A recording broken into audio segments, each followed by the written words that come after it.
You're listening to The Positive Professional with me, Tracy Yvonne. Welcome back, and thanks for tuning in to another episode. We are at episode 18, and as you know, this is May, and May is Mental Health Awareness Month, and I am so excited to interview this absolutely wonderful and dynamic person for today. We're going to be talking about her brand, the Lit Auntie, and what does it mean in reference to keeping yourself mentally healthy as a Lit Auntie. So Desiree Alexander graduated from St. John's University for her undergraduate degree and then attended Brooklyn Law School for her law degree. We talk about beauty and brains here. Desiree is also a full-time back-to-back trial attorney for New York City Law Department. In her spare time, she serves her community as a board member of the Association of Black Women Attorneys, a mock trial coach at Brooklyn Law School, and a member of the Go On Girl book club. Desiree Alexander is the owner and founder of the Lit Auntie, a content space dedicated to inspiring women to live a passionate-filled life instead of one obsessed with finding love. Her content includes merchandise, social media posts, Clubhouse app conversations, blog posts, and virtual bonding events. So Desiree, thank you for coming on the Positive Professional Podcast. Woo! So tell us about the Lit Auntie. What made you start the Lit Auntie, and what exactly does it mean to be a Lit Auntie? Yes. Okay. First of all, thank you so much for having me on the podcast. I'm super excited. I've been following you for like 6 months now, and I'm excited to be a part of it. So the Lit Auntie, we all know the Lit Auntie. In fact, in families, we all have many different types of aunties. There's the drunk auntie, there's the mean auntie, the old school auntie. Right now, we're talking about the Lit Auntie. Like when you walk into the cookout, she the cute one, the fly one, the one always traveling and always doing something exciting, always has amazing stories. Why? Because like you said, she's living a passion-filled life and prioritizing that over a life obsessed with finding romantic love. And I put the emphasis on that because that's what society wants us to do. You have women out here like us, bosses, starting businesses, following their dream careers, owning homes, running marathons, like doing really cool stuff, but they're still not happy. They feel unfulfilled because they don't have a life partner. And I just feel like that is tragic. In fact, I don't feel that way. I know it is tragic. And so we're here to change the narrative, change the way women view fulfillment, and direct it more towards, again, passion-filled living.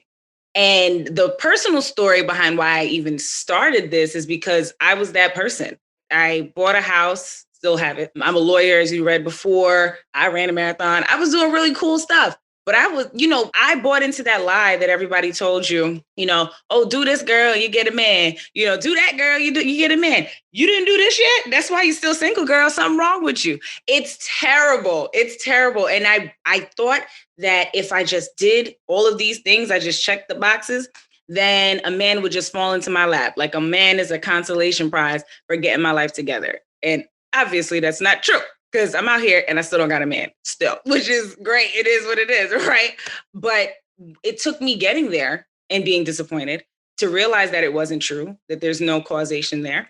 And really, I was at a low. I was just Googling stuff okay, I can't control whether or not I have a man because I got a lot of stuff going on for myself, but a man is not falling from the sky. So what do I do? And I'm I have a reel on my page like this. I'm just Googling okay, single and happy and things to do when you're single to have fun and this. And everything was geared towards finding a soulmate, finding a partner. There was nothing for single people, hardly anything. You would hear about solo tripping, but they'd still say, yeah, and sit by yourself at the bar so a man could approach you. It's just everything was geared towards finding love. And I just didn't see this space.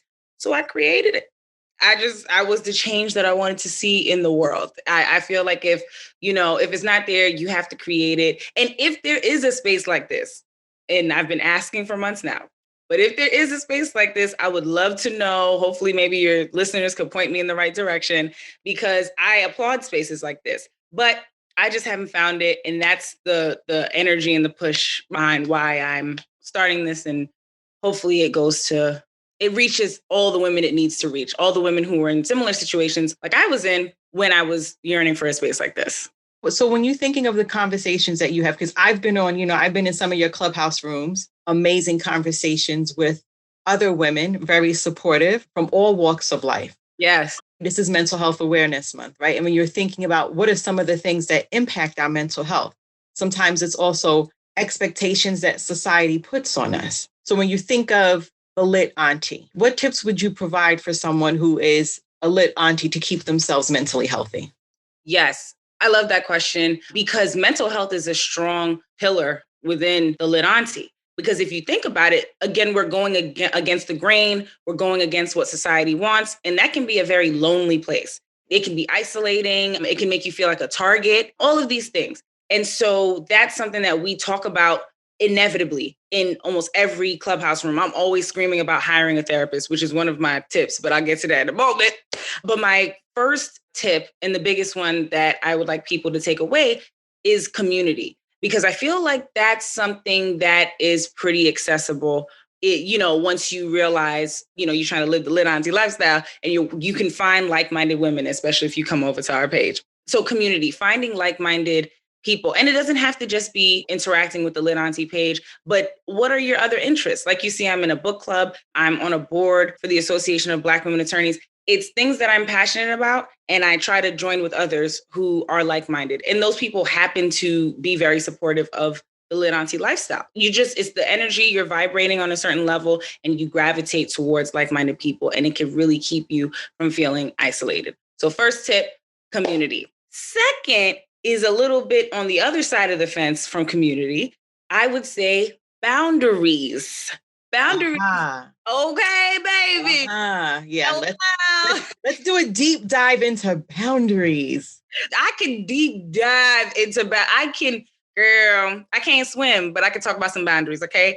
Because that's something that I'm working on every single day. There are some that I'm still trying to lay down, but it's just so difficult to set it down. So let's talk about it. So when you're becoming the Lit Auntie and living that lifestyle, which again is just prioritizing passion-filled living, there are tons of people around you who are not aligned with what you like to do. There are people who, like, misery loves company. Hurt people, all of these things, just to say that, like, there are people who, when they see you getting closer to your purpose, when they see you embarking on new journeys and they don't feel equipped to be able to do it themselves, they will literally, they will pull you back. Even if they have to physically hold you back, they will, just to make sure that you don't get there. Because you switching up, you done changed, girl. And you're not the old person that we used to hang out with at happy hour. Like, what's going on? You know what I mean? Right. And you have to start setting boundaries, even if it's to the point of possibly ending certain relationships, friendships, business relationships, coworkers, bosses, jobs, you name it. Anytime you're in relation to another person and they are keeping you back from your why, your reason for being, that's going to have to be an automatic cut. Sometimes you don't have to go as far as cutting people, but you have to lay certain boundaries. So, for example, you have friends who they're not the worst for you, but they're not exactly the best. They're not really supportive. They're not always there, and you're trying to do big things.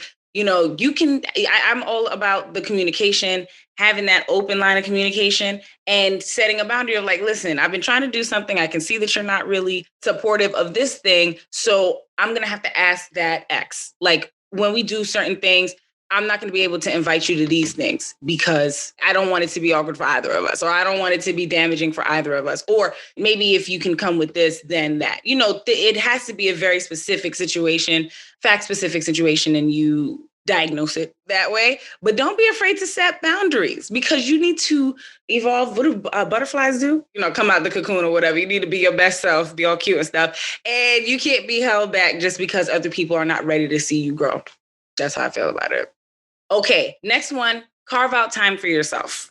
Not just like sitting in, the bathtub or sending yourself flowers or treating yourself. Not just that. Those are great. And I don't think people need a lot of help with that. They can wrap their mind around it at least.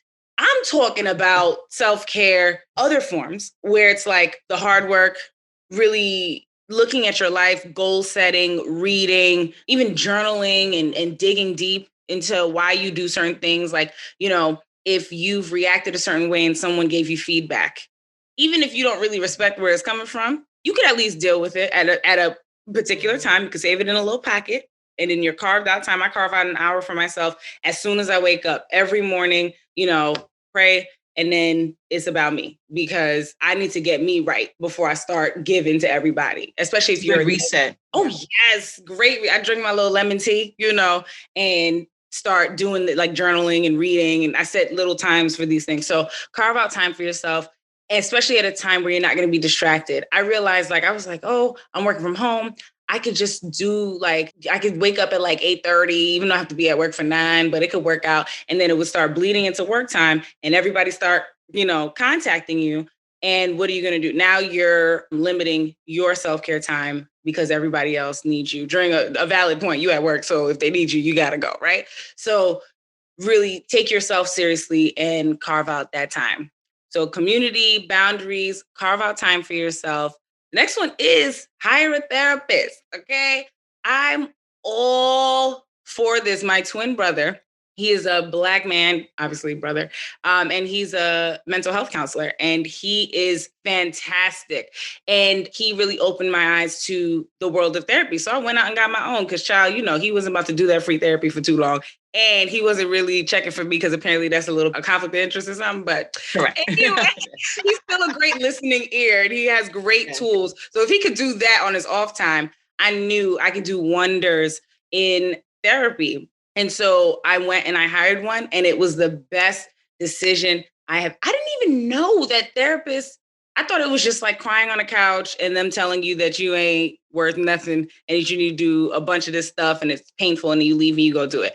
But my therapist helps me with a whole lot of stuff. I bring in my budget with her, and it's not like she's doing the financial aspect, but I guess she's when I'm doing my budgeting, she talks me through why I'm emotionally tied to certain purchases and what I can let go. And she really helps me move through everything. When I was renting rooms upstairs, she was giving me tips for that, but mostly from how I can navigate it from the most clear-headed space and not from such an emotional space. And it's crazy what type of baggage you carry and you don't even know.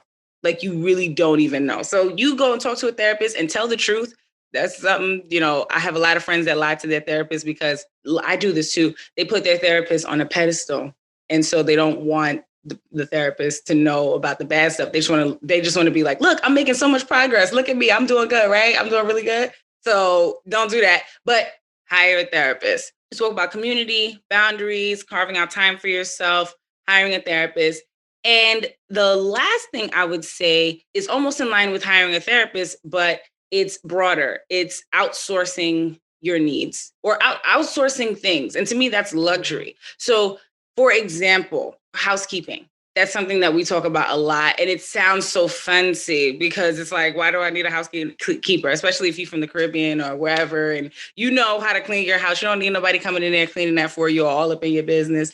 But if you out here dipping and doing and, running businesses and you got a day job and all these things, you're busy. And if you can afford it, that's a luxury worth having. Anything that is taking away from your ability to be your best self, you should outsource it. So my time is better spent plotting on the next few steps for the Lit Auntie, building our community, advocating for others. It's better spent doing that than cleaning my house all day, every day. You know what I mean? And honestly, I don't outsource housekeeping because I live by myself. So the mess isn't that crazy. But if I had a man or if I had children, which the Lit Auntie can do those, that's another myth. But if I had people who were just tearing up my house all day, I would add, that's the first thing I'm looking at. That's going to be the first, especially if it's a 2-income household now, child, that's the first one I'm outsourcing. So those are my top 5. Of course, there's more and you can break it down and stuff. Another one I wanted to throw in was a to-do list, but I didn't think it's not the top 5, but I live and die by those. Everything goes in a to-do list. If it's not on the to-do list, it's not getting done because it wasn't a priority. I can shapeshift. If it didn't get done, I'll roll it over to tomorrow. Or if it's too late, then I guess it just didn't get done. But it just really declutters my mind, makes me feel centered, and it helps me stay productive. So there you go. I think those are my top 5. Those are some great ones. And, when you're thinking of a to-do list, right, that will help you, right, to organize in that way so you won't feel overwhelmed. just making sure that you have things organized and you know what you're able to do. So that's amazing. And it's good because when you're thinking about mental health, a lot of times, especially in our community, right? You're African-American female, I'm an African-American female, both educated. You're a lawyer, I'm a licensed clinical social worker. A lot of times we feel we have to take it on. Yes. And that misconception of being a strong Black woman, putting on that cape, sometimes that cape starts to choke you. You'll turn blue because you're thinking that you have to take on everything with how you identify yourself in life, with your profession and with your business and with everything. And it's important that we keep ourselves mentally healthy and that we can still be professionals and do things, but just take a step back. So I think also having proper sleep is important, right? And learning to say no. Oh, yes. Oh, yeah. That was one of my episodes for season 1, but it's something that needs to be said often because no is it no. And you don't have to always take on things. Yeah. But when we have so many interests and passions that we want to do, sometimes we get overwhelmed. But even when you're living your best life as a lit auntie, right? That's right? Doesn't mean that you still can't take a step back and take care of yourself because you have to make sure that you're pouring into yourself before you're pouring into others. Oh, yeah. Put your oxygen mask on first before you help others with their oxygen mask. Yes. You fall out, then nobody gets help. That is correct. So Desiree, where can we find information about the Lit Auntie? What are your social media? If people wanted to look you up on social media, what's your website? Yes. So our website is thelitantie.com. It's under a little construction right now. So on our Instagram page at The Lit Auntie, we have a link in our bio that still gives you access to all the things you need to see, the blog posts, any of our upcoming events, our clubhouse rooms, anything that we do, you'll see it there. And Instagram is kind of our hub right now until we get the website up to where it needs to be. And that's how you can access our store to get our merchandise. And on the Instagram, it also has the highlights and it says what's next. And it'll tell you all of the things in chronological order that are coming up all the time. It's updated like almost every day. So at the Lit Auntie on everything, Twitter, LinkedIn, YouTube. But YouTube's not, we're coming. We got like a video up, but really the social media, Instagram is king right now. And then, or queen. And Instagram, Twitter, LinkedIn, and Facebook, we update those every day. And the link to our group chat, that's also at the link in our bio. So if you go to Instagram at the Lit Auntie, you will have access to everything. Great. And I'll make sure that I will have it in the description for this podcast as well. And I always ask this last question before I end my interviews. Desiree, what makes you a positive professional? Ooh, I really like that. Okay. I try. That's really good. Okay. What makes me a positive professional? I think because I beam positivity in everything that I do, which happens to be in a lot of professional settings. I'm a lawyer. I try cases. I'm in a courtroom.